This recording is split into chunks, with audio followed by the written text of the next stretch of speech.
14 নম্বর জাতীয় সড়কে সাত সকালেই বড়সড় দুর্ঘটনা থেকে রেহাই।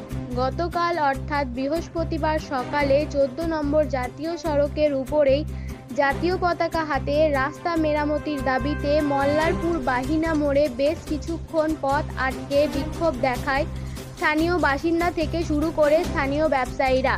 শেষমেশে পুলিশের আশ্বাসে ওঠে পথ অবরোধ। তবে একই জায়গাতে আজ আবারও ঘটে গেল দুর্ঘটনা। আজ অর্থাৎ শুক্রবার সকালে 14 নম্বর জাতীয় সড়কের মল্লারপুরে আম্বা মোড়ে গর্তে পড়ে উল্টে যায় পাথর বোঝাই করা ট্রাক্টরের ডালা। সংস্পর্শে কোনো পথচারী না থাকায় বড়সড় দুর্ঘটনা থেকে রেহাই পাওয়া গেল আজ।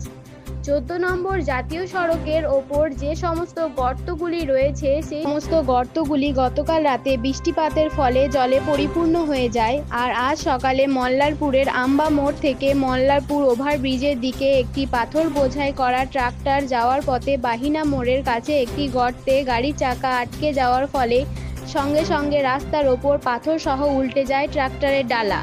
সেই ট্রাক্টরের আশেপাশে কোনো পথচারী না থাকার কারণে আজ বড়সড় দুর্ঘটনা থেকে রেহাই পাওয়া গেল বলে জানা যাচ্ছে। তবে এখন দেখার বিষয় কবে হয় রাস্তা মেরামতির কাজ।